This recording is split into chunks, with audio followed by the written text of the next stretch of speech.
Hello everyone, welcome to my channel. So in today's video we are going to discuss the another topic, which is liberalism. So without any further ado, let's get started. As we discussed before, liberalism has been the dominant ideological force shaping Western political thought.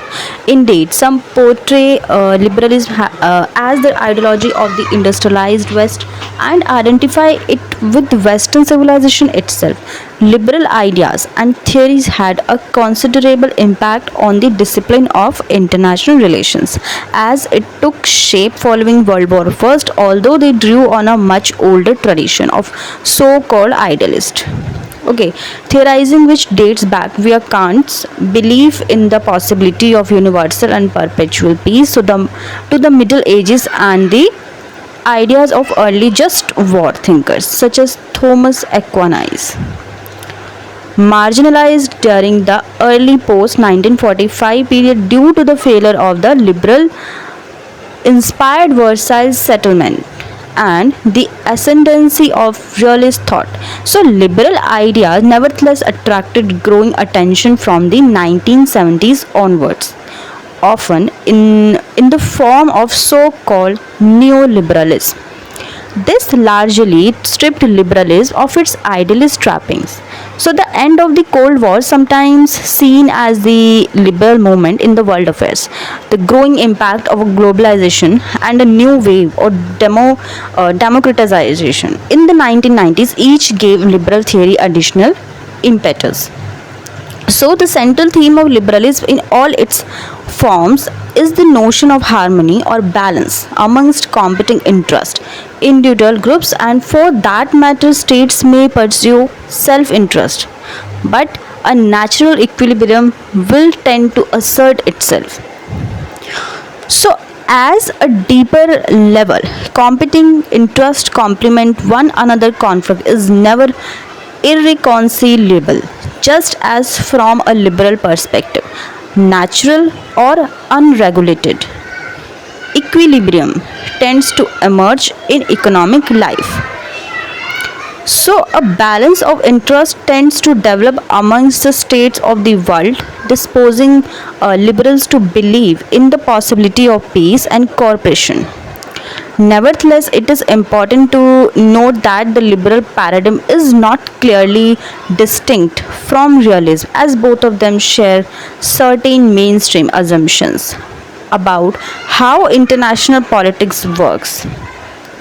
Most significantly, both liberals and realists accept that world affairs are shaped in significant ways by competition among states, implying that the international system is and perhaps must always remain decentralized. So the difference nevertheless is that liberals assume that competition within this system is conducted within larger framework of harmony. So this inclines liberals to believe in internationalism and to hold that realists substantially underestimate the scope for cooperation and integration within the decentralized state system. Now let's see some key themes within liberal theory are as follows. First, interdependence liberalism. Second, republican liberalism. Third, liberal institutionalism. Okay, so what is the meaning of interdependence liberalism? See, liberal theories about interdependence are grounded in ideas about trade and economic relations. Such thinking can be traced back to the birth of commercial liberalism in the 19th century, based on the classical economics of David Ricardo and the ideas of the so-called Manchester liberals. So Richard Cobden and John Bright, the key theme within commercial liberalism was the belief in the virtues of free trade. So free trade has economic benefits as it allows each country to specialize in the production of the goods and services that it is best suited to produce, the ones in which they have a comparative advantage. However, free trade is no less important in drawing states in a web of economic interdependence. That means that the material cost of international conflict are so great that warfare becomes virtually unthinkable. Cobden and Bright argued that free trade would draw people of different races, creeds, and languages together in what Cobden described as the bonds of eternal peace. Not only would free trade maintain peace for negative reasons, the fear of being deprived of vital goods, but it would also have positive benefits in ensuring that different peoples are united by shared values and a common commercial culture, and so would have a better understanding of one another. So, in short, aggression and expansionism are best deterred by the spirit of commerce. So, the stress on interdependence that is basic to commercial liberalism has been further developed by neoliberals into what Cohen and Nye called complex interdependence, viewed initially at least as an alternative theoretical model to realism. So, complex interdependence reflects the extent to which peoples and governments in the modern world are affected by what happens elsewhere and particularly by the actions of their counterparts in other tries. Another one is Republican liberalism. See, like classical realism, the liberal perspective on international politics adopts an inside-outside approach to theorizing. Larger conclusions about international and global affairs are thus derived from assumptions about their basic elements. Although liberalism's stress on peace and international harmony contrasts sharply with the realist belief in power politics, the two perspectives are united in viewing states as essentially self-seeking actors. Each state therefore poses at least a potential threat to other states. However, unlike realist liberals believe that the external behavior of a state is crucially influenced by its political and constitutional makeup. This is reflected in a tradition of Republican liberalism that can be traced back to Woodrow Wilson, if not to Kant.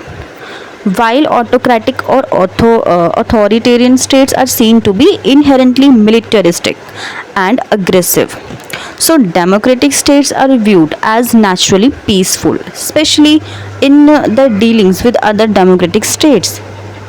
Okay, so in this light, liberals have seen democracy as a guarantee of peace. The democratic peace thesis resurfaced with particular force in the aftermath of the collapse of communism, notably in the writings of Francis Fukuyama. In Fukuyama's view, the wider acceptance of liberal democratic principles and structures and the extension of market capitalism amounted to the end of history and also promised to create a more stable and peaceful global order.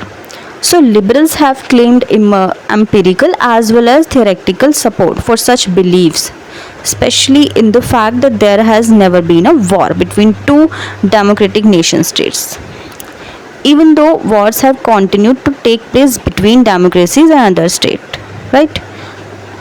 Another one is liberal institutionalism. See, the chief external mechanism that liberals believe is needed to constrain the ambitions of sovereign states is international organization. So, this reflects the ideas of what is called liberal institutionalism. The basis for such a view lies in the domestic analogy, the idea that insight into international politics can be gained by reflecting on the structures of domestic politics.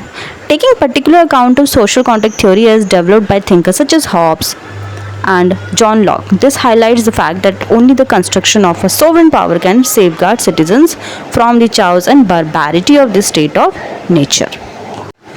Modern neoliberals have built on this positive approach to international organizations, practicing what has been called neoliberal institutionalism, distancing themselves from the cosmopolitan dreams of some early liberals. So, they have instead explained growing cooperation and integration in functional terms linked to self-interest. Institutions thus come into existence as mediators to facilitate cooperation among states on matters of common interest, whereas neorealists argue that such cooperation is always difficult and prone to break down because of the emphasis by states On relative gains, neoliberals assert that states are more concerned with absolute gains. Instead of constantly engaging in one upmanship, states are always willing to cooperate if they calculate that they will be better off in real term as a result. Although neoliberals use such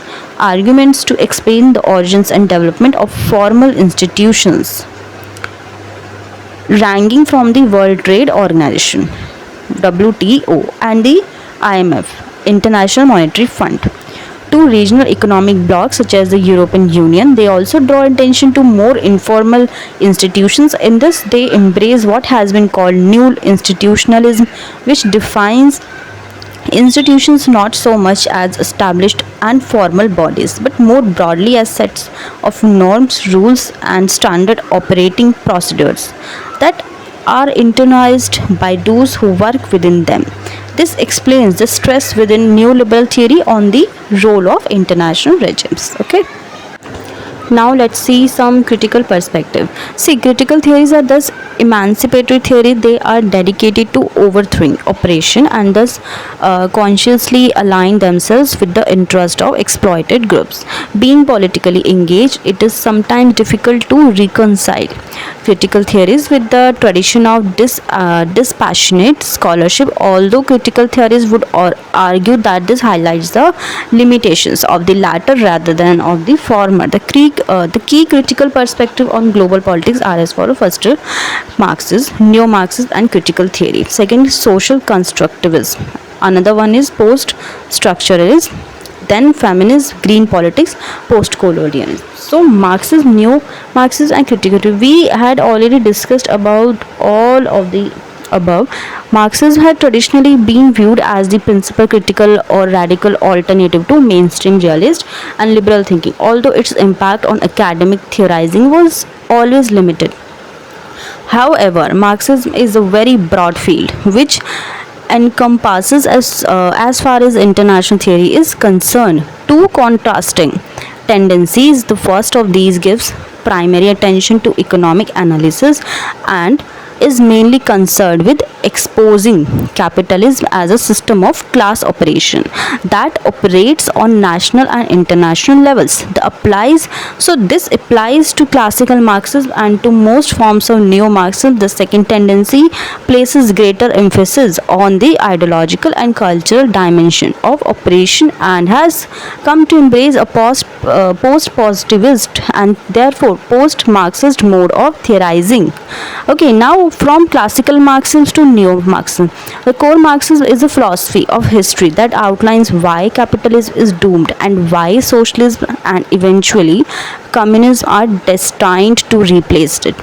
This philosophy is based on the materialist conception of history, the belief that economic factors are the ultimately determining force in human history. In Marx's view, his history is driven forward through a dialectical process in which internal contradictions within each mode of production, reflected in class conflict, led to social revolution and the construction of a new and higher mode of production. This process was characterized by a series of historical stages, slavery, feudalism, capitalism, and so on, and would only end with the establishment of a classless communist society. Okay, next is social constructivism. Social constructivism has been the most influential post-positivist approach to international theory, gaining significantly greater attention since the end of the Cold War. The constructivist approach to analysis is based on the belief that there is no objective social or political reality independent of our understanding of it. So constructivists do not therefore regard the social world as something out there in the sense of an external world of concrete object. Instead, it exists only inside as a kind of intersubjective awareness. Okay, in the final analysis, people, whether acting as individuals or as such social groups, construct the world in which they live and act according to those constructions. People's belief and assumptions become particularly significant when they are widely shared, especially when they serve to give a community or people a sense of identity and distinctive interest. As such, constructivist analysis highlights the missing dimension to the structure agent debate in global politics. Okay, so one of the most influential formulations of social constructivism was Alexander Wendt's assertion that anarchy is what states make of it. They implies that state behavior is not determined, as neorealists assert, by the structure of the international system, but by how particular states view anarchy. While some states may view anarchy as dangerous and threatening, others may see it as the basis for freedom and opportunity. Okay, now post-structuralism. See, post-structuralism emerged alongside postmodernism, the two terms sometimes being used interchangeably. Post-structuralism emphasizes that all ideas and concepts are expressed in language, which itself is immersed in complex, right, relations of power, influenced particularly by the writings of Michael Foucault, right. Post-structuralists have drawn attention to the link between power and systems of thought, using the idea of discourse or discourses of power. In crude terms, this implies that knowledge is power. However, in the absence of a universal frame of reference or overarching perspective, there exists only a series of competing perspectives, each of which represent a particular discourse of power. Such a view has sometimes been associated with Jacques Derrida's famous formulation, "There is nothing outside the text." Post-structural or postmodern thinking has exerted growing influence on international relations theory. Okay. Another one is feminist. Feminist theories have influenced the study of global politics in a number of ways. So-called empirical feminists have challenged the sexist exclusion of women and women's issues from conventional analysis. From this point of view, conventional approaches to international politics focus almost exclusively on male-dominated bodies and institutions, governments and states and TNCs and non-governmental organizations, which is NGOs, international organizations and so on. The role of women as, for instance, diplomats, wives, domestic workers, sex workers and such like is therefore ignored, as are the often international and even global processes through which women are subordinated and exploited. Analytical feminists such as J. and Teknar have exposed the extent to which the theoretical framework of global politics is based on gender biases that pervade its keys, theories and concepts, drawing at times on the ideas of constructivism and post-structuralism. Okay. Now, green politics. Green politics or ecologism has had an impact on international theories since issues such as limits to growth and the population time bomb came on the political agenda in the 1970s. However, interest in it has increased substantially since the 1990s as a result of growing concern about climate change. Often viewed as an archetypal global issue, the central theme of green politics is the notion of an intrinsic link between humankind and nature, sometimes linked to the Gaia hypothesis developed by James Lovecock. Okay, so that's it for today. I hope you understand all these facts well. So if you have any doubts, feel free to ask any question to me. If you like this video, hit the like button, do share my channel and do subscribe my YouTube channel for the more videos. See you in the next video. Till then, bye bye, take care.